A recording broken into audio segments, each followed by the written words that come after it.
السلام علیکم ورحمۃ اللہ وبرکاتہ۔ الحمد للہ رب العالمین والصلاة والسلام علی محمد بن عبد اللہ الامین وعلی آلہ واصحابہ اجمعین، اما بعد۔ قال اللہ تبارک وتعالی فی القرآن المجید: اعوذ باللہ من الشیطان الرجیم، بسم اللہ الرحمن الرحیم۔ ان عدۃ الشہور عند اللہ 12 شہرا فی کتاب اللہ یوم خلق السماوات والارض منها 4 حرم ذلك الدین القیم فلا تظلموا فیہن انفسکم، صدق اللہ العظیم۔ محترم و مکرم قابل صد احترام عزیز ماؤں اور بہنوں،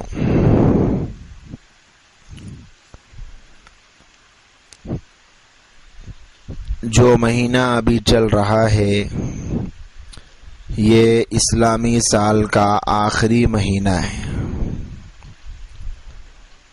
جس کو قمری مہینہ بھی کہتے ہیں۔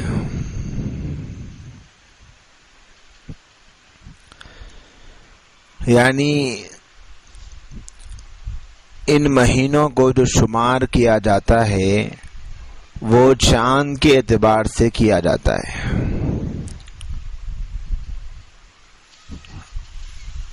جو تاریخیں اسلامی سال کی ہوتی ہیں ان کا تعلق بھی چاند سے ہوتا ہے۔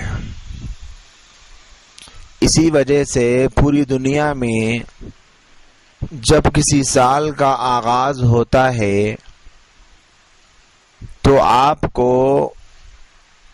انگریزی تاریخوں کے اعتبار سے تو کیلنڈر بڑی بھاری مقدار میں دستیاب ہوں گے، لیکن اسلامی تاریخ کے کیلنڈر بہت ہی کم ہوں گے۔ اس لیے کہ جو انگریزی تاریخیں ہیں انہیں ماہرین نے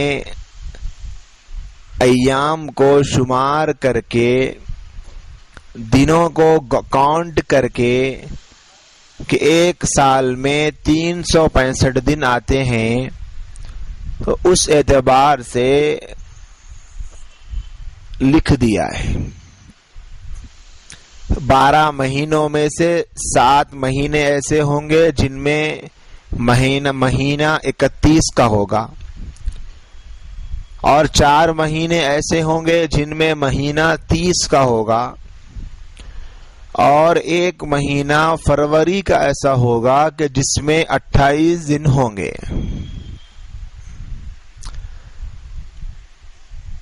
اور 4 سال میں 1 مرتبہ فروری کا مہینہ 29 دن کا ہوتا ہے۔ اس اعتبار سے تاریخ کو محفوظ کر کے رکھ دیا ہے۔ یہی وجہ ہے کہ آنے والے 5 سال بعد 10 سال بعد کی تاریخیں بھی آپ کو محفوظ مل سکتی ہے، کیونکہ یہ جو تاریخیں ہیں یہ انسانوں کی بنائی ہوئی ہے،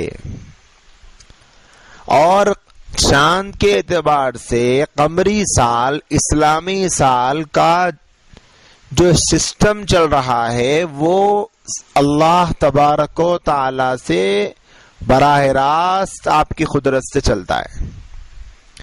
چاند نکلنے پر مہینے کا آغاز ہوگا، چاند کے ڈوبنے پر مہینے کا اختتام ہوگا۔ یہ فرق ہے انگریزی تاریخ اور اسلامی تاریخ میں۔ ہم آج جو تاریخ گنتے ہیں 2018، یہ تو ہر کسی کو یاد رہتی ہے، شاید کوئی ایسا ہوگا دنیا میں جسے یہ عیسوی تاریخ یاد نہ ہو۔ اس کے مقابلے میں جو اسلامی سال ہے اس کی تاریخ شاید ہی کوئی ہوگا جس کے ذہن میں ہوگی۔ وجہ یہ ہے کہ اسلامی سال کو، اسلامی مہینوں کو اور اسلامی تاریخوں کو گننا، یاد رکھنا، شمار کرنا مسلمانوں نے چھوڑ دیا ہے۔ جب اسلامی حکومتیں قائم تھی تو باضابطہ اسلامی مہینے اور قمری جو سال ہوتا ہے وہ ہر کوئی استعمال کرتا تھا، یہاں تک کہ وہ غیر مسلم، وہ گورے جو مسلم حکومتوں کے انڈر میں ہوتے تھے، وہ بھی اسی مہینے اور اسی تاریخ کا استعمال کیا کرتے تھے۔ لیکن اب ان انگریزی تاریخوں کا استعمال اتنی کثرت سے کیا جانے لگا کہ مسلمانوں نے بھی اسی کو اتنا استعمال کر لیا کہ اصل جو اپنی اسلامی تاریخ تھی اس کو بھلا بیٹھے۔ ابھی جو یہ مہینہ چل رہا ہے یہ اسلامی سال کے اختتام کا مہینہ ہے۔ اب اسلامی سال کا اختتام ہونے والا ہے۔ قمری سال اور شمسی سال دونوں میں فرق کیا ہے؟ شمسی سال کا مطلب جو سال سورج کے اعتبار سے لکھا گیا ہے، یعنی سورج کب ڈوبتا ہے؟ مغرب کو، اور نکلتا ہے صبح۔ تو انہوں نے ان تاریخوں کو رات کے 12 بجے سے طے کر دیا کہ رات کے 12 بجیں گے تو اگلا دن شروع ہو جائے گا۔ اسی لیے جو اوقات طے ہیں وہ بھی سورج سے ہوتے ہیں کہ 12 بجنے کے بعد اے ایم، اور رات دن میں 12 بجنے کے بعد پی ایم۔ تو صبح اور شام کے درمیان جو فرق ہے وہ ان سورج کی وجہ سے کر دیا گیا۔ لیکن جو قمری سال ہے، اس سال کا جو اعتبار ہوتا ہے وہ چاند سے، کہ مغرب کے بعد چاند نکلتا ہے اور اسی سے دن کا بھی آغاز ہوتا ہے۔ ان دونوں سالوں میں بہت بڑا فرق ہے۔ حالانکہ سورج بھی اللہ کا ہے، چاند بھی اللہ کا ہے، بعض احباب یہ کہہ کر بڑا ہلہ مچاتے ہیں کہ یہ تو انگریزوں کا سال ہے اور فلاں کا سال ہے، وہ بھی تو اللہ کا بنایا ہوا ہے، سورج بھی تو اللہ کا بنایا ہوا ہے۔ لیکن اصل جو بنیاد ہے عیسوی سال کے چلنے کی، یعنی اب جو 2018 چل رہا ہے اسے کہتے ہیں 2018 عیسوی، اور اب جو ہمارے پاس اسلامی سال کا آغاز ہونے والا ہے وہ ہے 1440۔ اب جو اسلامی سال کا آغاز ہوگا تو یوں سمجھ لیجئے کہ دونوں کے درمیان ایک یاد وابستہ ہے، دونوں سے ایک یادیں جڑی ہوئی ہے۔ یہ جو انگریزی سال ہے، اس سال کو کسی بھی مذہبی رہنما نے، کسی نبی نے، اللہ تبارک و تعالی نے نہ بنایا ہے، نہ انہیں کسی نبی نے، کسی صحابی نے استعمال فرمایا ہے۔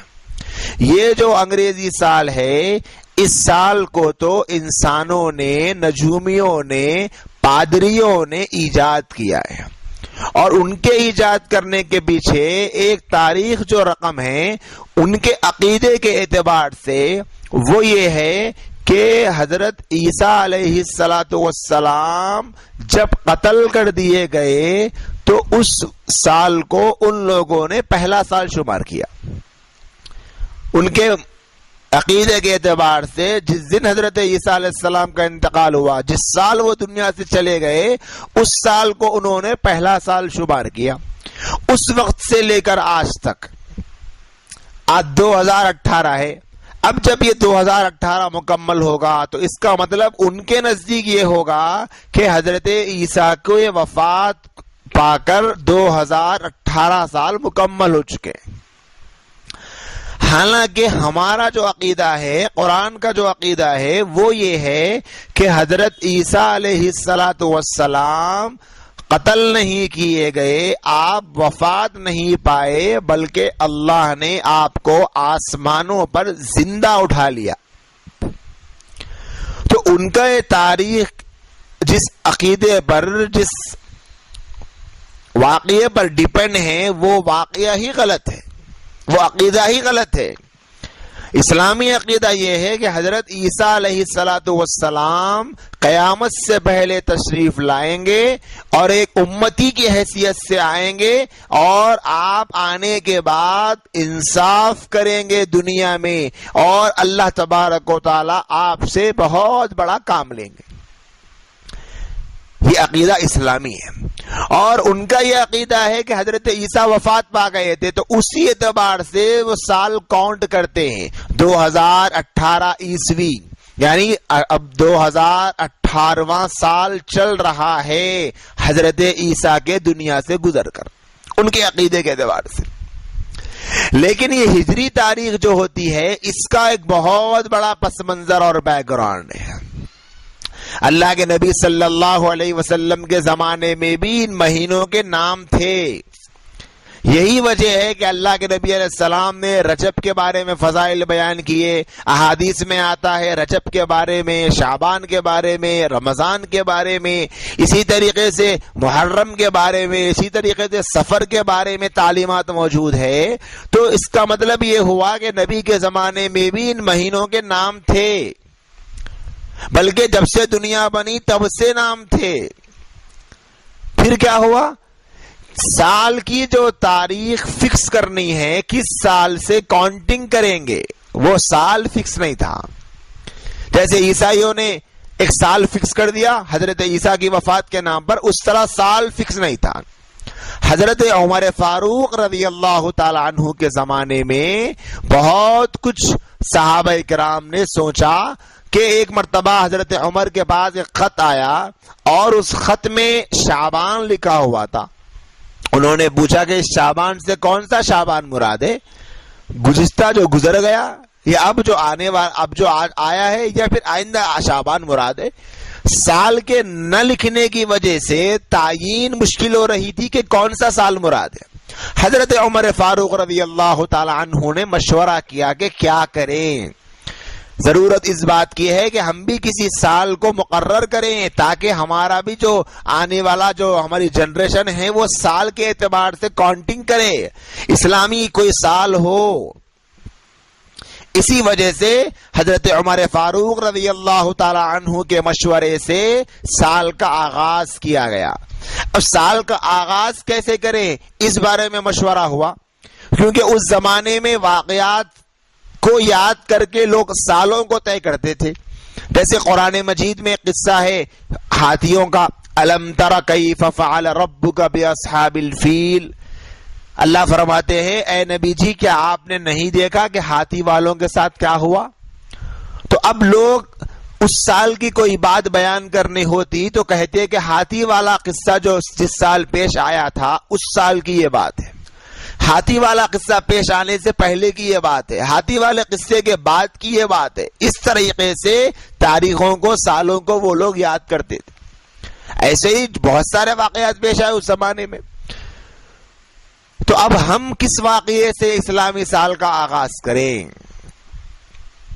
کسی نے کہا کہ اللہ کے نبی صلی اللہ علیہ وآلہ وسلم کی جو پیدائش ہے، اس سے بہترین انعام تو امت کے لیے اور کچھ بھی نہیں ہے کہ نبی صلی اللہ علیہ وسلم کی پیدائش ہوئی، تو آپ کی یوم پیدائش کو سال کے کاؤنٹنگ کا سبب اور ذریعہ بنا دیں کہ اس سال سے ہم سال کو شمار کریں گے کہ نبی جس سال پیدا ہوئے وہ ہمارا پہلا سال ہوگا۔ لیکن سال کے اعتبار سے فیصلہ نہیں کیا، کیونکہ نبی کی پیدائش پر سال کے آغاز کرنے میں جنم دن کا تصور تھا، سالگرہ منانے کا تصور تھا کہ لوگوں میں کہیں سالگرہ منانے کا رواج پیدا نہ ہو جائے، لوگ نبی کی پیدائش کا دن اور نبی کی پیدائش کے سال پر جشن منائیں گے کہ ہمارا سال تو ہمارے نبی کی پیدائش پر شروع ہوتا ہے۔ اس وجہ سے نبی کی پیدائش کو سال کے آغاز کا سال نہیں بنایا گیا۔ کسی نے مشورہ دیا کسی اور واقعے کا، کسی نے مشورہ دیا کہ غزوہ بدر اسلام کی ایسی جنگ ہے کہ اس جنگ سے زیادہ کوئی تاریخ میں بڑی جنگ شمار نہیں کی گئی۔ غزوہ بدر اتنی بڑی کامیابی مسلمانوں کو ملی، یوم فرقان ہے، اللہ نے اس دن اسلام اور کفر کے درمیان صاف صاف فیصلے کر دیے، لیکن اس کو بھی نہیں بنایا گیا۔ کسی نے کہا کہ جب فتح مکہ ہوا، مکۃ المکرمہ میں داخل ہو کر نبی علیہ السلام نے مکۃ المکرمہ کو فتح کر لیا اور فاتحانہ داخل ہوئے، اس سال کو اسلام کا پہلا سال قرار دیا جائے، اس کو بھی نہیں قبول کیا گیا۔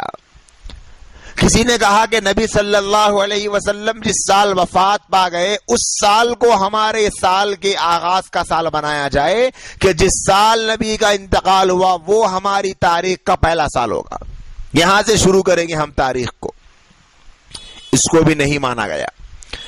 حضرت علی رضی اللہ تعالی عنہ نے ایک مشورہ دیا کہ ہجرت کے سال کو اسلامی سال کے آغاز کا سال بنایا جائے، کہ جس سال نبی کریم صلی اللہ علیہ وسلم نے ہجرت فرمائی ہے اس سال کو پہلا سال شمار کیا جائے۔ تو سب نے اس کو قبول کیا۔ حضرت عمر فاروق رضی اللہ تعالی عنہ نے بھی اسی سال پر فیصلہ فرمایا، کیونکہ اس سے مسلمانوں کی ایسی تاریخ وابستہ ہے جو قربانیوں کی تاریخ ہے۔ یہاں پر عمل ہے کہ نبی نے ایک عمل کیا، اپنے گھر بار کو چھوڑا، اپنے بیوی بچوں کو چھوڑا، اپنے اہل ویال کو چھوڑا، اپنے چہیتے ملک کو چھوڑا، اپنے شہر کو چھوڑا، بلکہ اپنے سب سے محبوب مقام کعبۃ اللہ کو چھوڑا۔ جس وقت اللہ کے نبی صلی اللہ علیہ وسلم کعبۃ اللہ کو چھوڑ کر جا رہے تھے تو آپ کعبے کو دیکھ کر یہ کہتے جاتے، اے کعبہ تجھے چھوڑنے کو میرا جی نہیں چاہتا، لیکن یہاں کے لوگ مجھے رہنے نہیں دیتے، اسی لیے میں تجھ کو چھوڑ کر جا رہا ہوں۔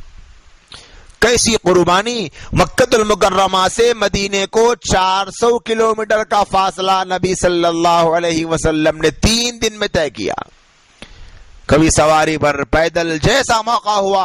حضرت ابو بکر صدیق رضی اللہ تعالی عنہ کے ساتھ 3 دن تک غار میں محفوظ رہے دشمنوں کے ڈر سے۔ کتنے دن میں طے کیا؟ کئی دن لگے طے کرنے کے لیے، 3 دن تو غار میں تھے، پھر اس کے بعد کئی دن تک چلتے چلتے مدینہ منورہ کو پہنچے۔ حضرات صحابہ نے کئی صحابہ نے اپنی بیویوں کو مکے میں چھوڑ دیا، وہ مدینے میں آ گئے۔ جب مدینے میں آ کر پوچھا کہ یا رسول اللہ ہماری بیویوں کا کیا ہوگا، تو فرمایا کہ جنہوں نے اسلام قبول نہیں کیا اب وہ تمہاری بیویاں نہیں ہیں۔ کسی نے بیویوں کو چھوڑ دیا، کسی نے بچوں کو چھوڑ دیا، کسی نے مال و جائیداد کو چھوڑ دیا، کسی نے جاگیر کو چھوڑ دیا، کسی نے گھر بار کو چھوڑ دیا، کسی نے ماں باپ کو چھوڑ دیا، کسی نے بہن بھائی کو چھوڑ دیا، کسی نے دوست احباب کو چھوڑ دیا۔ بہت کچھ تھا صحابہ کا مکۃ المکرمہ میں، سب چھوڑ چھاڑ کر اسلام کے لیے مدینے کو چلے گئے۔ اس سال کو اسلامی سال کا پہلا سال مانا گیا، کیونکہ اس سال سے مسلمانوں کے درمیان ایک تاریخ کی یاد زندہ ہوگی۔ پتا چلے گا مسلمانوں کے کہ ہم کس کی اولاد ہیں، ہمارے آبا و اجداد کون تھے، اس اسلام کو ہم تک کیسے پھیلایا گیا، یہ اسلام ہم تک کن قربانیوں سے پہنچا ہے، ہمارے لیے کن کن لوگوں نے کیسی کیسی قربانیاں دی، کتنے لوگوں نے اپنے جسموں پر ظلم سہے، کتنوں کی چمڑیاں ادھیڑی گئی، کتنوں کے جسموں پر انگارے ڈالے گئے، کتنوں کے سینوں پر پہاڑ رکھے گئے، اور کتنوں کو چلچلاتی دھوپ میں تڑپایا گیا، اور کس طریقے سے مکۃ المکرمہ سے مدینے کو جانے کے موقع پر کتنے صحابہ کے پیر زخمی ہو گئے، کتنوں کے بھوک سے پیٹ کو جا کر لگ گئے، کتنوں کے اپنی بیوی بچوں کی یاد ستاتی تھی، وہ رو رو کر نڈھال ہو جاتے لیکن اپنے بیوی بچوں کی طرف نہیں گئے، کتنوں نے اپنے ذاتی مکان چھوڑ دیے، کتنوں نے اپنے ذاتی کاروبار چھوڑ دیے، کتنوں نے اپنے بزنس چھوڑ دیے، کتنوں نے اپنی معیشت کو ٹھکرا دیا، کتنوں نے اپنے اپنوں کو کھو دیا اس اسلام کے لیے۔ پتا چلے مسلمانوں کو، تو جب اسلامی سال شروع ہوتا ہے تو ان یادوں کے ساتھ شروع ہوتا ہے کہ اب یکم محرم آئے گا تو ہم میں سے ہر مسلمان کے سامنے سارے ہجرت کا جو واقعہ ہے وہ آ جائے گا کہ یکم محرم کے آنے کا مطلب یہ ہے کہ نبی کریم صلی اللہ علیہ وسلم اور آپ کے صحابہ نے جو قربانیاں اسلام کے لیے دی تھی ان قربانیوں کے دینے کے 1439 سال مکمل ہو چکے ہیں. 1439 1439 ایئرس ہو چکے ہیں کہ اس سے اتنے سال پہلے انہی اوقات میں انہی دنوں میں ہمارے نبی ہمارے صحابہ اسی اسلام اور اسی مذہب کے لیے اتنی قربانیاں دیے ہیں. یہ تصور انسان کے ذہن میں پیدا ہوتا ہے. انگریزی سال کے آغاز پر کیا ہوتا ہے؟ کچھ نہیں ہوتا. شور شرابہ، گانے، میوزک، شراب، شباب، حرام، زنا، ہر وہ گناہ جو انسان کر سکتا ہے، جو انسان کے لیے پاسبل ہے، وہ سارے کے سارے گناہ نیو ایئر کے نام پہ کیے جاتے ہیں. کیوں؟ ان کے یہاں کوئی تاریخ نہیں ہے، ان کے یہاں کوئی غم نہیں، ان کے یہاں کوئی جذبات نہیں ہے اپنے مذہب سے. بس کیا ہے، حضرت عیسیٰ کے وفات کو اتنے سال ہو گئے، انہیں کہاں پر درد ہے. حضرت عیسیٰ کی تعلیمات ان کے یہاں موجود ہی نہیں تو وہ عمل کیا کریں گے؟ اسی لیے انگریزی سال کے آغاز پر اس قسم کے جشن بھی ہوتے ہیں اور اس قسم کے گناہ بھی ہوتے ہیں. لیکن جب اسلامی سال کا آغاز ہوتا ہے تو وہ چونکہ اللہ تبارک و تعالیٰ نے ایک نظام کے تحت رکھا ہے کہ اللہ کے بندوں کا تعلق اپنے محبوب نبی اور محبوب نبی کے محبوب صحابہ اور محبوب صحابہ کے محبوب گھر والوں سے رشتہ جڑ جاتا ہے. کتنی عورتوں نے قربانیاں دی، کیسے اللہ کی بندیوں نے ہجرت کے موقع پر حضرت اسماء رضی اللہ تعالی عنہا، حضرت عائشہ رضی اللہ تعالی عنہا جس وقت نبی کریم صلی اللہ علیہ وسلم ہجرت کے لیے مکہ المکرمہ سے نکلے ہیں تو رات کے وقت میں نکلے ہیں، اور حضرت ابو بکر رضی اللہ تعالی عنہ کے مکان سے نکلے ہیں، حضرت عائشہ بھی ہے، حضرت اسماء بھی ہے، حضرت ابو بکر کے صاحبزادے بھی ہیں۔ اس رات کے اندھیرے وقت میں پورا گھرانہ اسلام کی حفاظت میں لگا ہوا ہے۔ کیسی اسلام کی حفاظت کی جا رہی ہے، ایک تصور آئے گا مسلمانوں میں، مسلمان بچوں میں، مسلمان مردوں میں، مسلمان عورتوں میں، مسلمان گھرانوں میں جب اسلامی سال کے آغاز ہوگا تو ان کے ذہن و دماغ میں یہ واقعات آ جائیں گے کہ کیسی قربانیوں سے اس اسلام کو ہم تک پہنچایا گیا ہے۔ نبی کریم صلی اللہ علیہ وسلم 3 دن غار سور میں رہے، دشمن آپ کے تعاقب پہ پیچھے آ چکے تھے پکڑنے کے لیے، لیکن اللہ نے آپ کی حفاظت کی۔ ان 3 دنوں میں کیسی قربانیوں کے ساتھ حضرت ابو بکر صدیق رضی اللہ تعالی عنہ نے اللہ کے رسول کا ساتھ دیا۔ جب یہ سال کا آغاز ہوتا ہے، ہر مسلمان کے سامنے صدیق اکبر کا اسوہ ہائی لائٹ ہو جاتا ہے کہ ابو بکر صدیق نے اپنے محبوب نبی کی حفاظت کے لیے، اپنے محبوب نبی کے لائے ہوئے اسلام کی حفاظت کے لیے ایسی قربانیاں دی تھی۔ تم کیا کر رہے ہو؟ اپنا جائزہ لو، تم نے کیا قربانی دی آج تک؟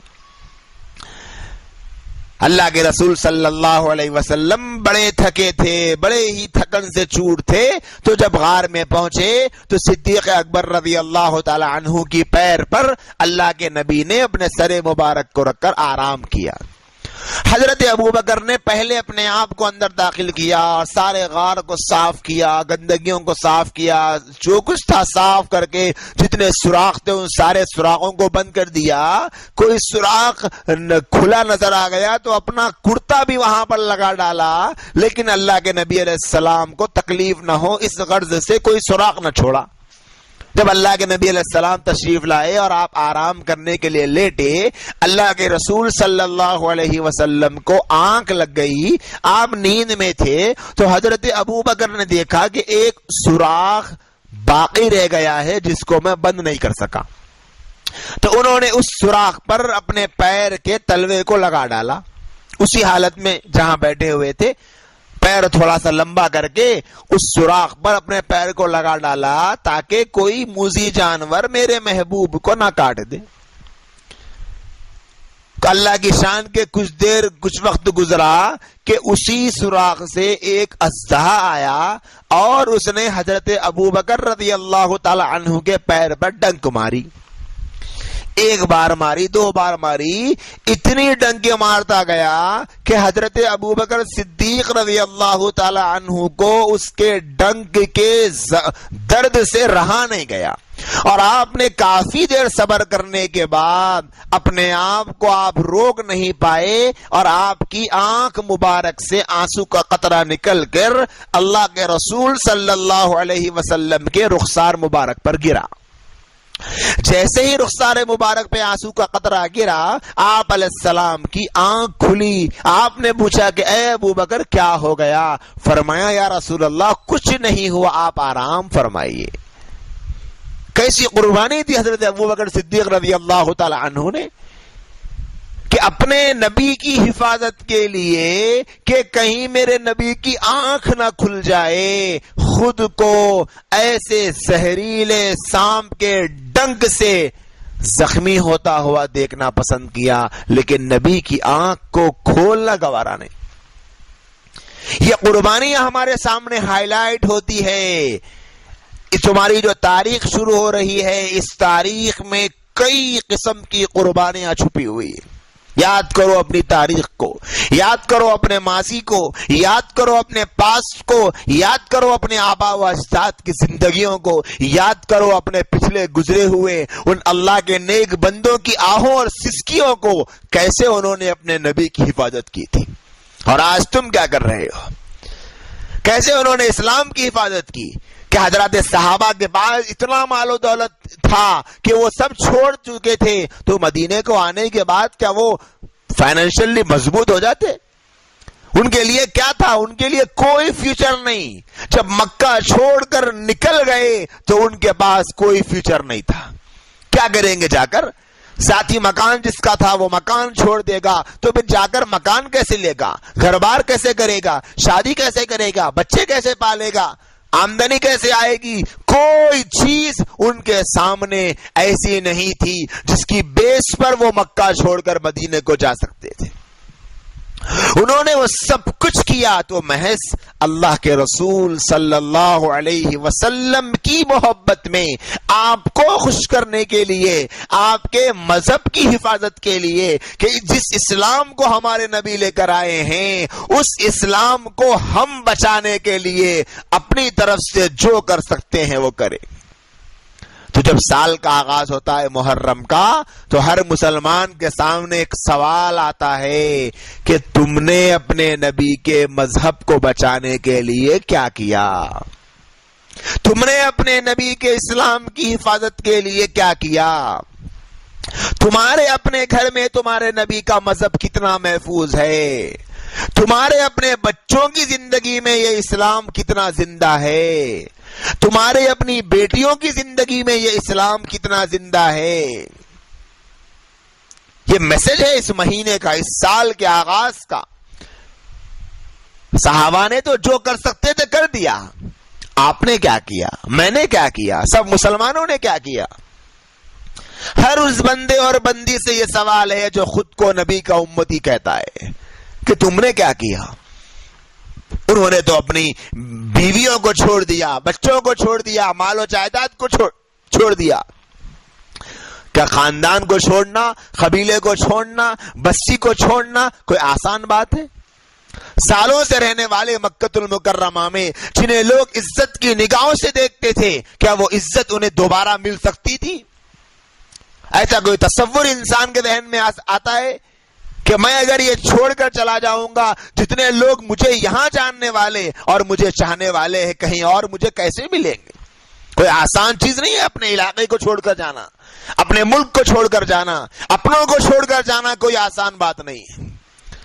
لیکن وہ اللہ کے نبی کی اطاعت میں اور آپ کی وفاداری میں، آپ کی غلامی میں کھرے اتر گئے اور چلے گئے مدینے کو. کسی چیز کی پرواہ نہیں کی کہ بعد میں کیا ہوگا.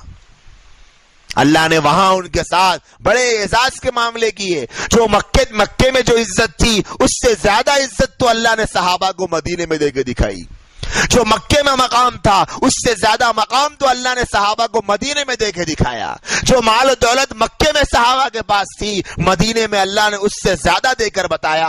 اور جو مکے کے سردار صحابہ کو عزت دیا کرتے تھے اللہ نے پوری دنیا کو صحابہ کے قدموں میں ڈال کے دکھایا. یہ سب کچھ ہوا. یہ کوئی افسانے نہیں ہیں, یہ کوئی فرض قصے نہیں ہیں, یہ حقیقتیں ہیں. آج بھی جو مسلمان اپنے نبی صلی اللہ علیہ وآلہ وسلم کی سچی محبت میں اپنے آپ کو نبی کا سچا پکا غلام بنا کر قربانی دے گا مذہب کے لیے, اسلام کے لیے, اللہ پاک اسے بھی ویسے ہی عزت دے گا جیسے صحابہ کو دی تھی. مدینے کو جانے کے بعد کچھ دن کی جو مشقتیں ہیں اس کا اعتبار نہیں ہے. کچھ دن تو مشقتیں برداشت کی صحابہ نے, لیکن اس کے بعد کیسے ان کے سامنے اللہ نے سب کچھ بچھا دیا تھا.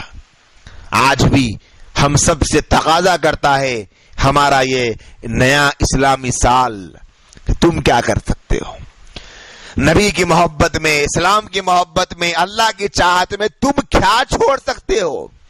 ہجرت کا معنی ہے چھوڑنا. اللہ کے نبی نے ہجرت کی تو اس کا مطلب یہ ہے کہ مکہ چھوڑ کر مدینہ چلے گئے. آپ کیا چھوڑ سکتے ہو؟ کیا آپ اپنے نبی کی محبت میں گانوں کو چھوڑ سکتے ہو؟ گانے سننے کا شوق نبی کی محبت میں آج کے بعد ختم کر دیا جائے گا. صحابہ نے اپنے بیوی بچوں کو چھوڑا تھا کہ آپ نبی کی محبت میں, اسلام کی محبت میں اپنے بچوں کے ساتھ جو ظلم آج گھرانوں میں کیا جا رہا ہے ان کی اسلامی تربیت نہ کر کے وہ ظلم چھوڑ سکتے ہو؟ یہ تقاضا کرتا ہے یہ آنے والا نیا سال. کر کیا سکتے ہو تم اپنے نبی کے لیے؟ کیا اپنے اللہ کے لیے اپنے گھرانوں میں ہونے والی بے دینی کو چھوڑ سکتے ہو؟ اپنے گھرانوں میں ہونے والی بے پردگی کو چھوڑ سکتے ہو؟ کیا چھوڑ سکتے ہو؟ ایک سوال کرتا ہے یہ سال ہم سے. صحابہ نے تو یہ سب قربانیاں دی, آپ نے کیا دی؟ اب تک کیا دی؟ اب کیا دے سکتے ہو اسلام کی حفاظت کے لیے؟ اپنے کاروبار میں, اپنے معاملات میں, اپنے دوستانوں میں, اپنی عبادات میں, اپنی معاشرت میں, اپنے نکاح میں, اپنی شادی بیاہ میں, اپنے خوشی کے موقعوں پر, اپنے غمی کے موقعوں پر, اپنے گھر میں موتا اور مرنے کے موقع پر آپ نے کتنی قربانیاں دی ہے ارمانوں کی اور خواہشات کی, اور کتنا آپ نے ارمانوں اور خواہشات کو چھوڑا ہے نبی اور اللہ کے لیے. یہ دیکھنے کا ہے. نبی نے ہجرت کی مدینے کی طرف مکے سے. کتنے مسلمان ایسے ہیں جنہوں نے گناہ سے نیکی کی طرف ہجرت کی ہے؟ یہ سوال کرتا ہے ہم سے یہ سال. کتنے لوگوں نے گناہوں کو چھوڑ دیا, نافرمانی کو چھوڑ دیا, اللہ کو ناراض کرنے والے اعمال کو چھوڑ دیا, غیبت کو چھوڑ دیا, چغلی کو چھوڑ دیا, بے پردگی کو چھوڑ دیا, شوہر کے ساتھ بدتمیزی کو چھوڑ دیا, ماں باپ کی ناقدری کو چھوڑ دیا, حرام کمانے کو چھوڑ دیا, حرام کھانے کو چھوڑ دیا, جھوٹ بولنے کو چھوڑ دیا, رشوت لینے کو چھوڑ دیا, سود لینے اور دینے کو چھوڑ دیا. کتنوں نے یہ کام کیا؟ یہ دیکھنا ہے اس سال کے موقع پر. تو انگریزی جو سال ہے اس کا کوئی بیک گراؤنڈ نہیں ہے, وہ بنایا گیا ہے انسانوں کا, اور جو اسلامی سال ہے وہ بنایا ہوا ہے اللہ کا. اللہ نے قرآن میں فرمایا جب سے مہینے اس سال ان عدت الشہوری, جب سے زمین و آسمان بنے ہیں مہینوں کی تعداد اللہ کے یہاں 12 ہے. ان میں سے 4 مہینے قابل احترام ہیں, ذی قعدہ, ذی الحجہ, محرم, رجب. 2 مہینے تو مسلسل چل رہے ہیں. اب آنے والا جو اگلا مہینہ ہے یہ بھی قابل احترام ہے.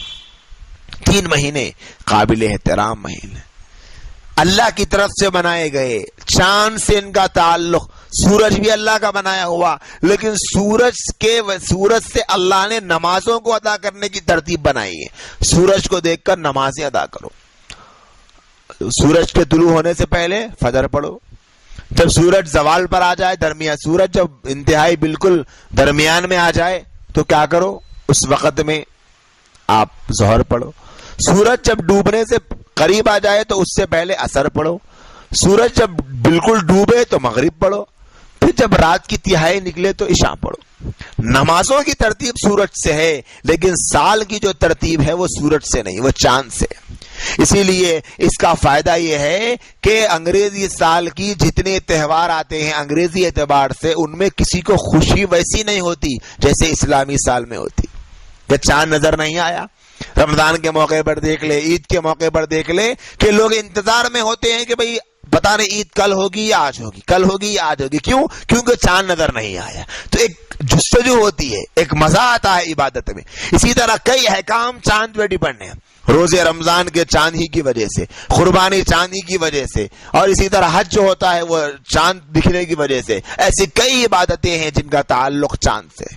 یعنی چاند نکلتا ہے مہینہ شروع ہوتا ہے، چاند ڈوبتا ہے مہینہ ختم ہوتا ہے. تو یہ فرق ہے اسلامی سال اور انگریزی سال میں، قمری سال اور شمسی سال میں. قمر کہتے ہیں عربی میں چاند کو، شمس کہتے ہیں سورج کو. تو ہم جو کہتے ہیں قمری سال وہ چاند کے اعتبار سے سال، اور جو انگریزی سال کو شمسی کہتے ہیں کہ وہ سورج کے اعتبار سے سال ہوتا ہے. لہذا یہ ہجری سال کی بڑی اہمیت ہے، اس لیے کہ اس سال سے ہماری تاریخ وابستہ ہے. اب یہ سال ختم ہونے والا ہے، محرم کا مہینہ شروع ہونے والا ہے. ہم سب کو چاہیے کہ ہم اسلامی تاریخ کو اپنے گھرانوں میں زندہ کریں. ہر مرتبہ ہر مہینے کے چاند کے دیکھنے کا اہتمام کریں، ہر مہینے کے چاند کے دیکھنے. اور ہر مہینہ چاند دیکھنے کے بعد نبی علیہ السلام نے دعا بتلائی ہے، اسی دعا کو پڑھنے کا اہتمام کریں. اب لوگ اسی دعا کو نئے سال کی دعا کے نام سے بھی پھیلانا شروع کر رہے ہیں، حالانکہ نئے سال کے نام کی کوئی دعا نہیں. وہی دعا جو مہینے کے آغاز پر پڑھا کرتے تھے اسی دعا کو پڑھو. اور نئے سال کے موقع پر لوگوں میں ایک عجیب و غریب انگریزوں سے بغیر کسی تحقیق کے اندھے پن میں لیا ہوا طریقہ یہ چل پڑا ہے کہ نئے سال کی مبارکباد دینا. اب پچھلے کئی سالوں سے انگریزی سال کے آغاز پر، عیسوی سال کے شمسی سال کے آغاز پر لوگ ہیپی نیو ایئر کہتے تھے. تو اب کئی چند سالوں سے اس طرح بھی شروع ہو گیا کہ لوگوں نے اس قسم کے ایس ایم ایس بنانا شروع کر دیا اور میسج بنانا شروع کر دیا ہے کہ بھائی انگریزوں کا سال شروع ہوتا ہے تو آپ مبارک کہتے ہیں، اسلامی سال کے شروع ہونے پر کیوں مبارک نہیں کہتے؟ لہذا اسلامی سال کے شروع ہونے پر مبارک کہو. اور یہ دیکھ کر بہت سارے مسلمان متاثر ہو گئے اور ان لوگوں نے اب اس قسم کے ایس ایم ایس بنانا شروع کر دیے ہیں کہ اسلامی نیا سال مبارک ہو. حالانکہ نئے سال پر مبارکبادی کا کوئی عقل میں آنے والا لاجک نہیں ہے، کوئی بات نہیں بنتی. نئے سال پر مبارکبادی کی کوئی بات ہے ہی نہیں، سمجھ سے باہر ہے. کیوں؟ کیونکہ آپ مبارکبادی جو دیں گے وہ آپ کسی بے اولاد کو اولاد ہونے پر دیجیے. کسی عورت کو زمانہ ہو گیا اولاد نہیں ہوئی، اولاد ہو گئی، آپ مبارکبادی دیجیے کہ آپ کے لیے مبارک ہو کہ آپ کو اولاد ہو گئی. کسی کنواری کی شادی ہو گئی تو آپ ان کو مبارکباد دیجیے کہ آپ کے لیے ایک نئی چیز آپ کو فائدہ مند آپ کی زندگی کی شروع ہو رہی ہے، آپ کا نکاح ہو گیا، آپ کا ہمسفر آپ کو مل گیا. تو اس ملنے پر، آپ کے ہمسفر کے ملنے پر آپ کے لیے مبارکباد. کسی بھی چیز کی، کسی نے کوئی نئی چیز خرید لی، کچھ نیا سامان لے لیا، کوئی خوشی کی چیز گھر میں آ گئی تو آپ اس پر کہیے کہ آپ کے لیے مبارک ہے بھائی کیا اتنی اچھی چیز آپ کو مل گئی. لیکن جب انسان کی زندگی کا ایک سال اور کم ہو گیا، اب وہ موت کے قریب چلا گیا، قبر کے قریب چلا گیا، آخرت کے قریب جا رہا، اللہ کے قریب جا رہا، دنیا سے دور جا رہا، تو اب مبارکباد کس چیز پر دی جا رہی ہے؟ کیا مبارکبادی اس چیز پر دی جا رہی ہے کہ مبارک ہو آپ قبر سے ایک سال اور قریب ہو گئے؟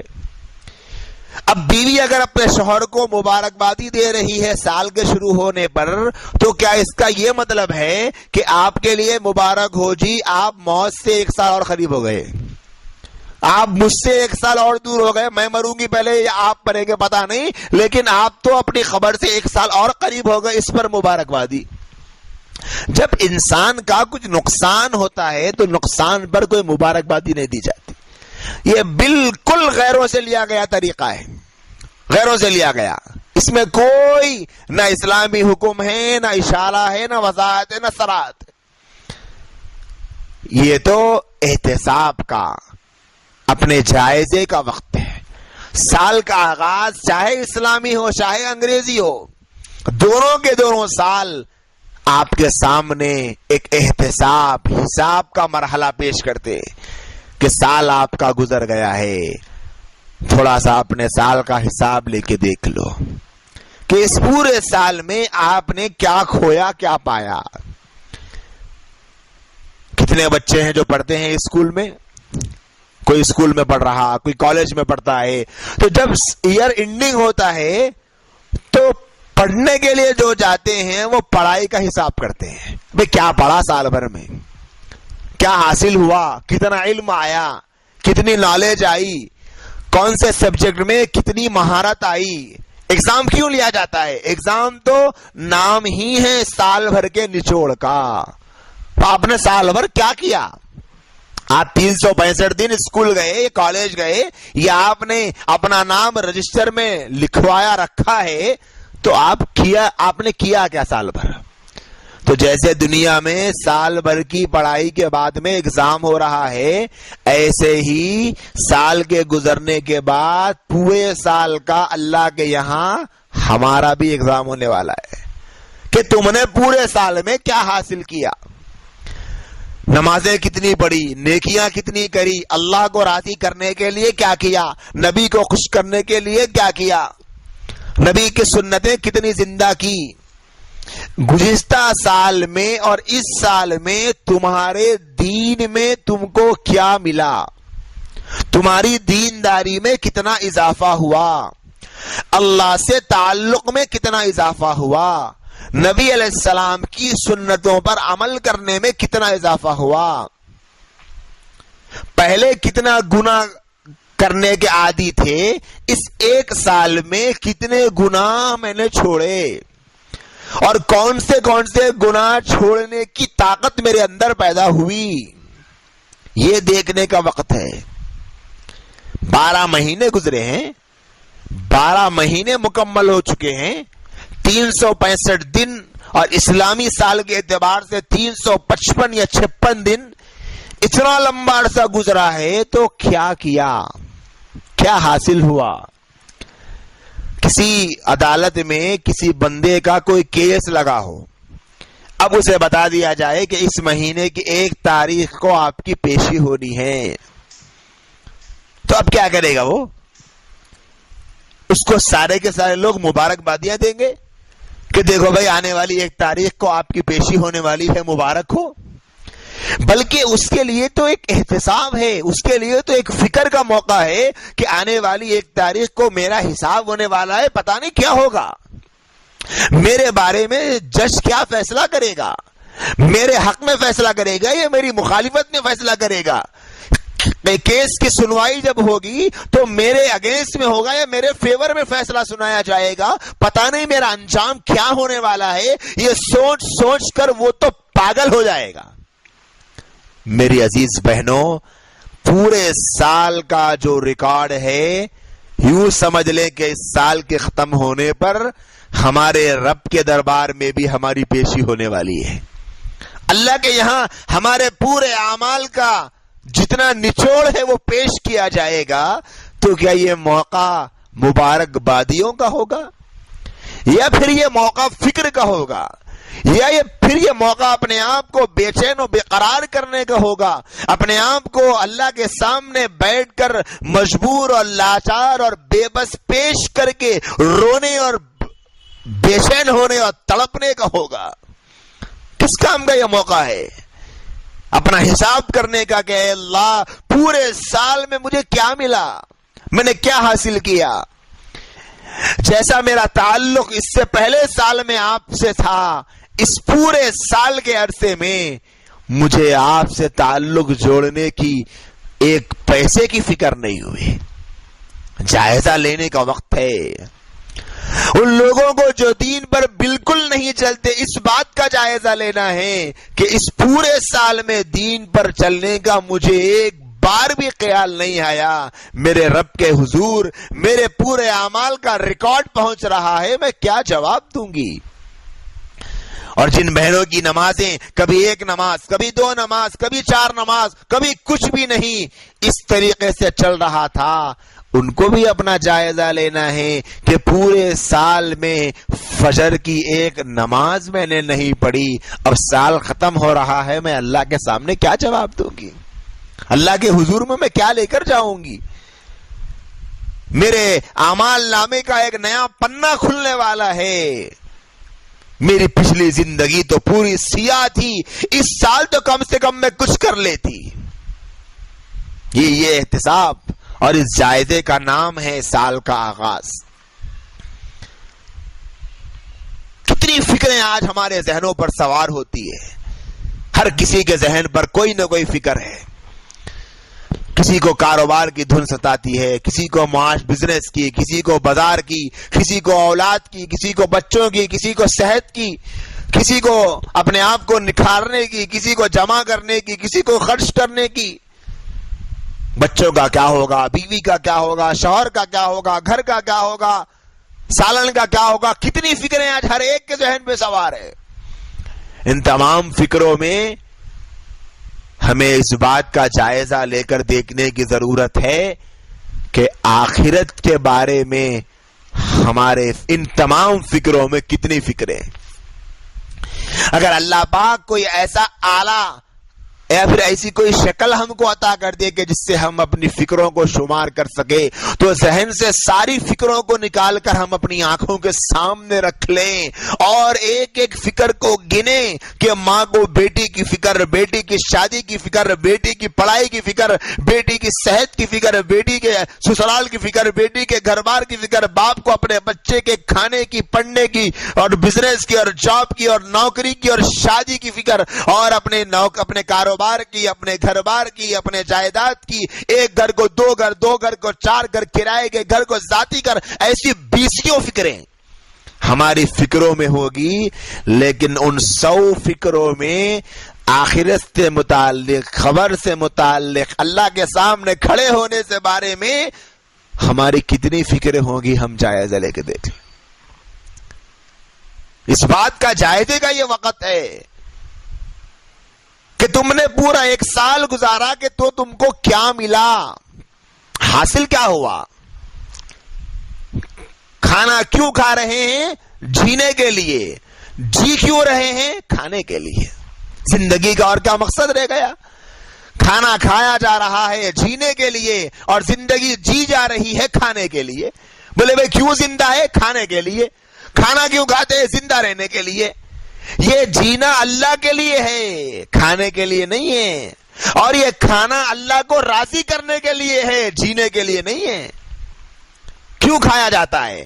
تاکہ عبادت میں تندرستی ہو، اللہ کے سامنے جب عبادت کریں، نماز پڑھیں، قرآن پڑھیں، ذکر کریں، خیرات کریں، عبادت کریں، کچھ بھی کریں، نیک کام، تو اس میں چستی ہو، انسان کے اندر کمزوری نہ ہو، اسی لیے کھایا جاتا ہے۔ لیکن ہم کھا رہے ہیں جینے کے لیے، پھر جی رہے ہیں کھانے کے لیے۔ آج کھا لیا، جو طاقت آ گئی، جو انرجی آ گئی، اس طاقت کو پھر کل کے دن کھانے میں استعمال کر رہے ہیں۔ کل کیسے کھایا جائے، کل کیسے کمایا جائے، کل کیسے بنایا جائے، اس میں خرچ کرتے ہیں۔ پھر کل جب آتا ہے تو کل جب کھائیں گے تو پھر پرسوں کے لیے، پرسوں ترسوں کے لیے۔ اسی طرح زندگی ختم ہوتے جا رہی۔ میری عزیز بہنوں، یہ جو سال ختم ہو رہا ہے، ہم سب کے لیے جائزے کا وقت ہے۔ ہم اپنا جائزہ لے کر دیکھیں، ہم نے کیا پایا، ہم نے کیا کھویا، اس پورے سال میں کتنا ہم اللہ کے قریب ہو سکتے تھے، کیسا ہمارا تعلق اللہ سے جڑ سکتا تھا، کتنی تہجدیں ہم نے اس پورے سال میں پڑھی، اللہ سے ہمارا رشتہ کتنا جڑا، نمازوں کی پابندی کتنی کی، ہم نے کتنی مرتبہ وقت پر نماز پڑھی، کتنی نمازیں قضا کر دی، کتنی نمازیں غیر ضروری قضا کر دی، کتنی نمازیں لوگوں کی محبت میں قضا کر دی، کتنی نمازیں لوگوں کی چاہت میں قضا کر دی، کتنی نمازیں کوئی بغیر کسی وجہ کے قضا کر دی، اور کتنی مرتبہ اس پورے سال میں ہم نے قرآن کو کھول کے دیکھا، کتنی مرتبہ ہم نے اپنے رشتہ داروں کی رشتہ داری نبھانے کی فکر کی، ماں باپ کی خدمت کا کتنی مرتبہ اس پورے سال میں موقع ملا تھا اور ہم نے کتنی مرتبہ خدمت کی اور کتنی مرتبہ ماں باپ کو نظر انداز کر دیا۔ بیوی دیکھے کہ میں اپنے شوہر کے لیے اس پورے سال میں کتنی زیادہ راحت کا سامان بنی یا پھر تکلیف کا سامان بنی۔ جائزے کا وقت کیا ملا اس پورے سال؟ اور اگر بہت کچھ کھو چکے ہیں تو ابھی وقت ہاتھ سے نہیں گیا ہے، ابھی بہت کچھ پانے کا وقت ہے۔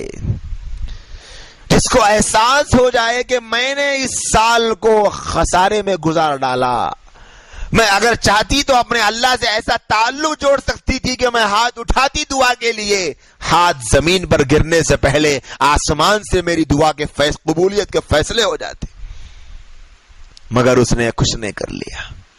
اگر میں چاہتی تو اپنے گھر کا نصیب اپنے اللہ سے مانگ مانگ کر بدلوا سکتی تھی، لیکن میں نے ایسا نہیں کیا۔ اگر میں چاہتی تو اپنے بچوں کے مستقبل کے سنوارنے کے لیے اپنے پیشانی کو مولا کے سامنے جھکا کر، اپنی ناک کو رگڑ رگڑ کر اپنے مولا سے اپنے بچوں کے مستقبل کے سنورنے کی بھیک مانگ سکتی تھی، لیکن میں نے ایسا نہیں کیا۔ اگر میں چاہتی تو اپنے شوہر کو حرام کمائی سے بچڑے پر سمجھا کر حرام کھانا گھر کو آنے سے روک سکتی تھی، لیکن میں نے ایسا نہیں کیا۔ اگر میں چاہتی تو اپنے بچے کے، اپنی اولاد کی ان بے حیائی پر مبنی کپڑوں پر روک تھام لگا سکتی تھی اور اپنی اولاد کی صحیح تربیت کر سکتی تھی، لیکن میں نے نہیں کیا۔ اگر میں چاہتی تھی تو اپنے بیٹے کو آوارہ دوستوں سے بچا سکتی تھی، لیکن میں نے ایسا نہیں کیا۔ اگر میں چاہتی تھی تو اپنی زبان کو غیبت سے، چغلی سے بچا کر اپنے گناہوں سے اپنے اعمال نامے کو گندا نہ کرتی تھی، لیکن میں نے ایسا نہیں کیا اور میں نے زبان سے غیبتیں اور چغلیاں کر کے اپنے اعمال نامے کو سیاہ کر لیا۔ اگر میں چاہتی تو اپنے قبر کے 3 سوال کے جواب کو حل کرنے کے لیے اس پورے سال میں بہت کچھ کر سکتی تھی۔ بھئی انسان کے لیے اصل چیز تو موقع ہے، اگر کسی کو موقع نہ ملے، نبی کریم صلی اللہ علیہ وسلم نے فرمایا، اللہ سے دعا کی کہ اللہ اچانک موت سے بچا، دیوار کے گر کے مرنے سے، آگ میں جلنے سے، حادثے کی موت سے ہم سب کی حفاظت فرمائی۔ کیوں؟ کیونکہ حادثے کی جو موت ہوتی ہے اس میں انسان کو موقع نہیں ملتا اللہ کی طرف رجوع کا، کہ حادثہ ہوا کہ اچانک آگ لگی اور انسان اسپاٹ پر مر گیا، کوئی موقع نہیں۔ اب ایک آدمی ہے، بیمار ہے، 2 مہینے 4 مہینے 6 مہینے 8 دن 10 دن ہسپتال میں ہے، دواخانے میں ہے، بستر مرگ کے پڑا ہے، اسے اندازہ ہو گیا کہ شاید میں اب نہیں بچوں گا، تو وہ اللہ سے لو لگا کر کہ اللہ میں نے پوری زندگی گناہوں میں گزار دی تھی، میرے مالک اب تیرا بندہ، اب تیری بندی تیری طرف آ رہے ہیں، اللہ جی سارے میرے پچھلے پاپوں کو دھو دے، میرے گندے اعمال نامے کو تو صاف کر دے، تو اللہ کی طرف رجوع کا موقع ملتا ہے۔ ہو سکتا ہے اللہ معاف کر دے، جب بندہ رجوع کرے گا تو اللہ معاف کر دے۔ ایک صحابی رسول اللہ کے رسول علیہ السلام کی خدمت میں آئے اور اگر فرمایا یا رسول اللہ میری والدہ کا انتقال ہو گیا، اللہ کا شکر ہے کہ وہ اچھی خاصی تھی، چلتی پھرتی، اچانک اس کا انتقال ہو گیا۔ تو ان کے کہنے کا یہ مطلب تھا کہ کوئی بیماری نہیں آئی، وہ پریشان نہیں ہوئی، ان کے ساتھ رہنے والوں کو تکلیف نہیں ہوئی، وہ بلکہ ہلکے پھلکے انداز میں چلی گئی، انہوں نے ایسا سمجھا۔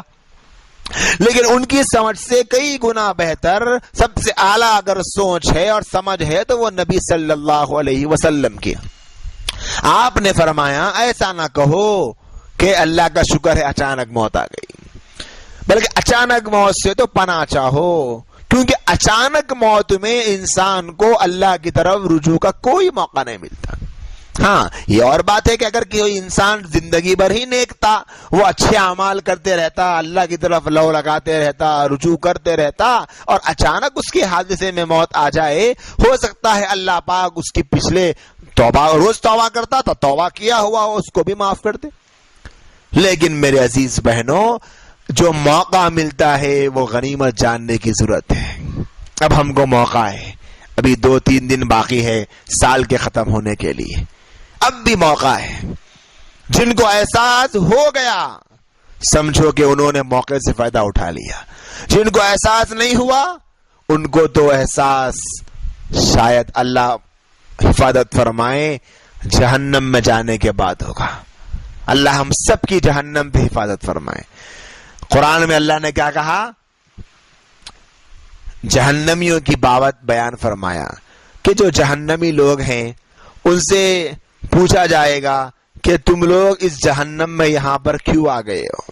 داروغہ پوچھیں گے ان سے، تو اس وقت میں جہنمی لوگ کہیں گے کہ ہم اس وجہ سے جہنم میں آ گئے ہیں کہ ہم کو لوگ سمجھاتے تھے سمجھانے والے، لیکن ہم نے ان کی بات کو نہیں مانا.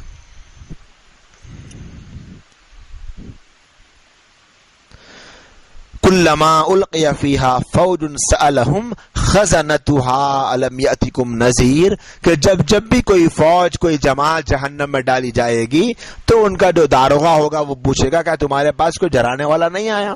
وہ کہیں گے قالوا بلی قد جاءنا نذیر، ہاں آیا تھا ڈرانے والا. فکذبنا، ہم نے ان کو جھٹلایا. وقلنا ما نزل اللہ من شیء، اور یہ کہیں ہم نے کہا کہ اللہ نے کوئی چیز نازل نہیں کی، یعنی ایسا تم جو بتا رہے ہو ایسا کچھ نہیں ہے. ان انتم الا فی ضلال کبیر، تو وہ داروغہ کہے گا کہ تم تو بڑی گمراہی میں ہو. تو اس وقت جہنمی یہ لوگ یہ کہیں گے وقالو لو کننا، اگر ہم سن لیتے، او لو کننا نسمع، اگر ہم سن لیتے، او نعقل، یا ہم سمجھ جاتے ان کی بات کو، ما کننا فی اصحاب السعیر، تو آج ہم جہنم میں نہیں جاتے. وہاں افسوس ہوگا.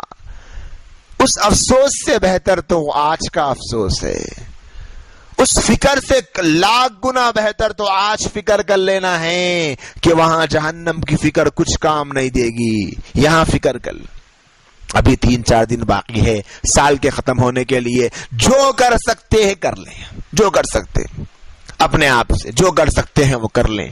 ابھی موقع ہے. اگر یہ سال بھی ایسے ہی گزر گیا تو پھر پتا نہیں کہ 1440 کے ختم ہونے تک ہم دنیا میں رہ پائیں گے یا نہیں رہ پائیں. اب دیکھ لینا اس سال کتنے ایسے تھے جن کے بارے میں تصور بھی نہیں تھا کہ وہ مریں گے، تصور بھی نہیں تھا، لیکن مر گئے.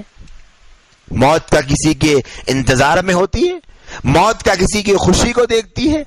ایک خاتون جو انتہائی صحت مند، کسی قسم کی کوئی بیماری نہیں، اللہ نے اتنا مال دیا تھا کہ مال کی فراوانی میں کوئی ان کا مقابل نہیں.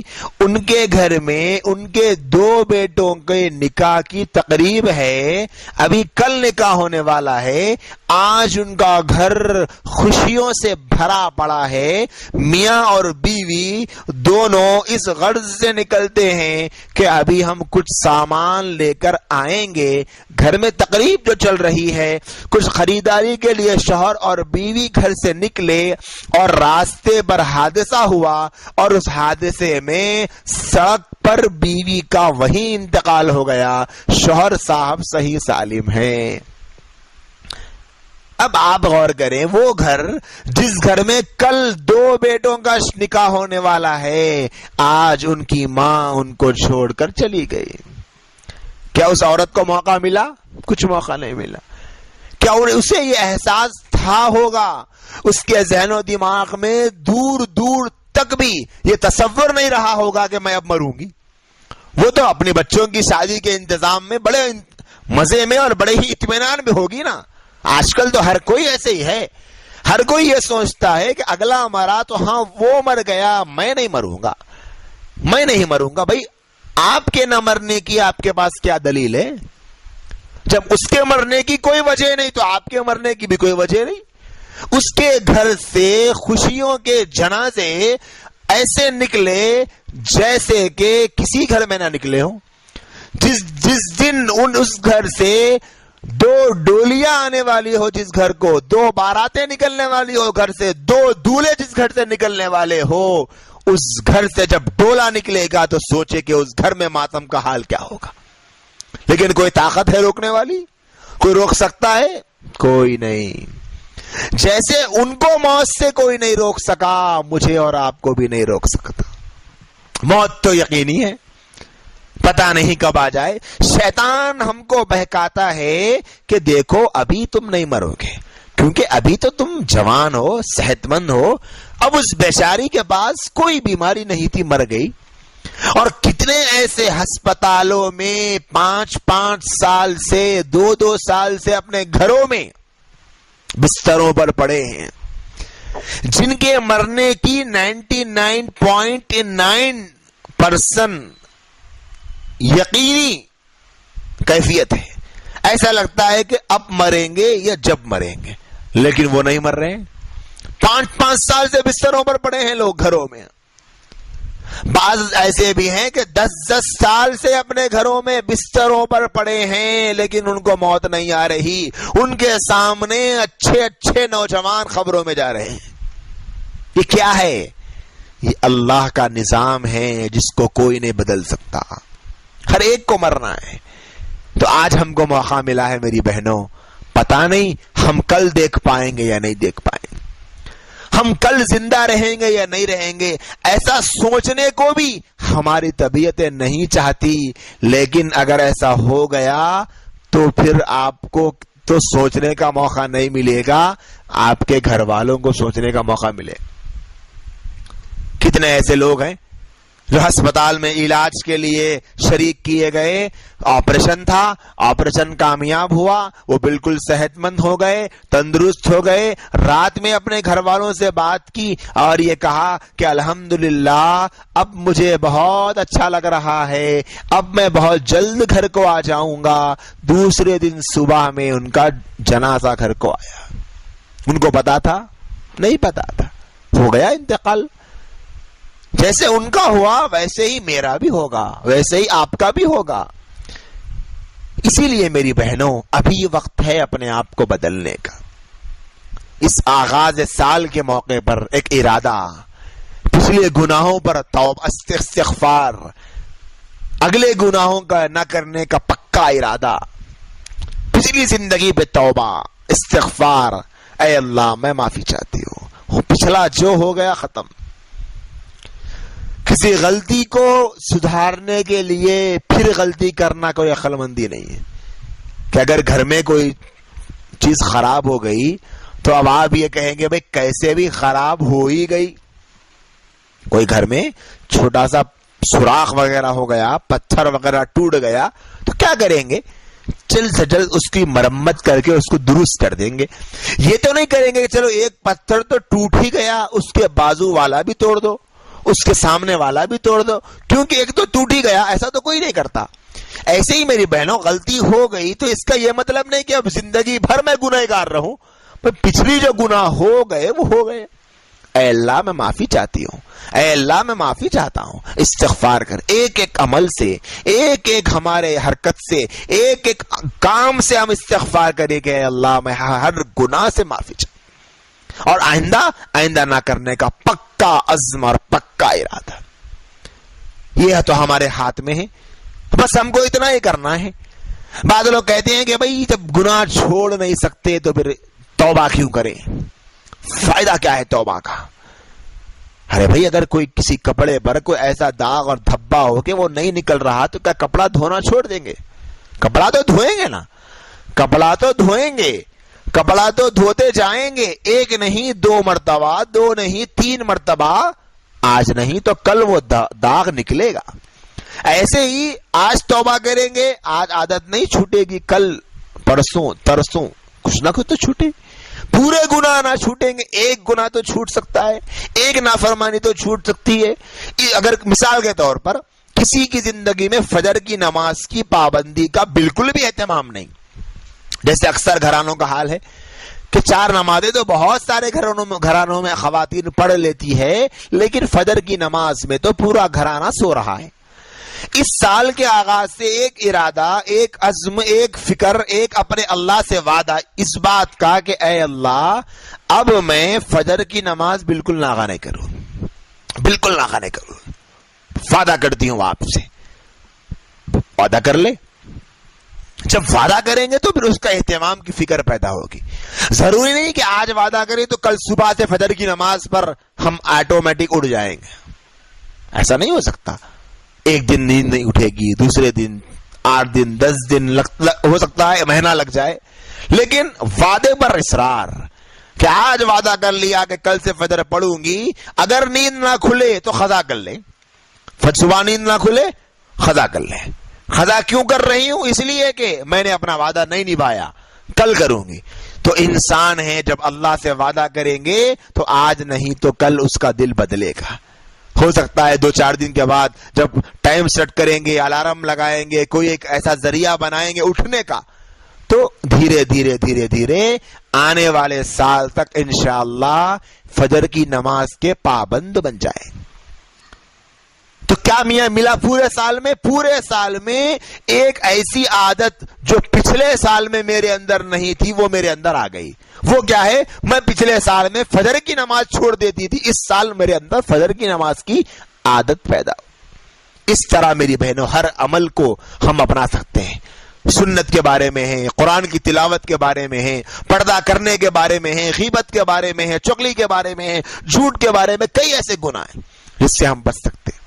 لہذا ہم اس بات کی کوشش کریں کہ ہم کو اس مرتبہ اس نئے سال کے موقع پر کچھ ارادے کرنا ہے، کچھ عزم کرنا ہے، کچھ فکر کرنا ہے، اپنے آپ کو اللہ کی طرف جانے والے بنانا ہے۔